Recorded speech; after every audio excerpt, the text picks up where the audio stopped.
মানে আমি এখন এই মুহূর্তে এত যদি ফ্রি দেওয়ার ইচ্ছে মহিলাদের, সো আমি শুধু একটা কথাই বলতে চাই কাকুকে, যে মেয়েদের জন্য বাস ফি না করে যদি আপনি পারেন স্যানিটারি প্যাডটা, যেটা মহিলাদের প্রতি মাসে লাগে, আর এটা আপনি ভালো করে জানেন কারণ আপনার বাড়িতেও মা মাসি আছে, সেই প্যাডটা ফ্রি করার ব্যবস্থা করুন। কারণ ওটা অনেক দাম আর প্রতিটা মাসে মেয়েদের অনেকটাই লাগে।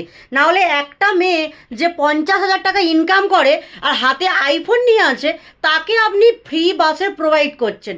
কি দরকার তার 50 টাকার তার ব্যাগে নেই যে সে বাসে চড়ে বাড়ি ফিরবে? আর একটা পুরুষ সেই জায়গায় হয়তো 10,000 টাকা ইনকাম করছে, কিন্তু সে বাসের জন্য রাস্তায় দাঁড়িয়ে থাকবে। এই নাকি ছেলে আর মেয়ে এক? তাহলে মেয়েদের জন্য এত মানে ব্যাপারগুলো আরো দুর্বল কেন করে দিচ্ছেন? যে মেয়েরাও রাত্রিরে বেরোতে পারবে, যা ইচ্ছে তাই করতে পারবে। কোথায় গেল তাহলে এই জিনিসগুলো? কেন মেয়েদের জন্য এত দুর্বল করে দিচ্ছেন ব্যাপারটা?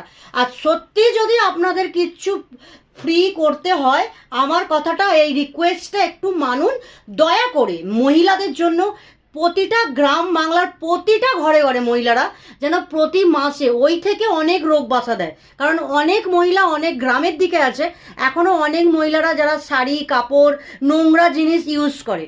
আর মহিলাদের ওটা প্রতি মাসের জন্য যে প্যাড ব্যবস্থাটা সরকার যেন নেয়, সরকার যেন সেই প্যাডের ব্যবস্থাটা প্রতি মাসে প্রতিটা মেয়েকে তার বাড়িতে 2-3টে করে দিয়ে আসে।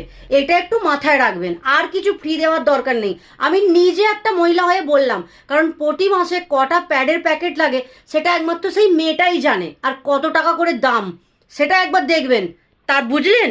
আর কিছু মেয়েদের ফ্রি দিতে হবে না যদি এতই ফ্রি করার ইচ্ছে থাকে। নমস্কার, ভালো থাকবেন, আমার কথাটা একটু মাথায় রাখবেন।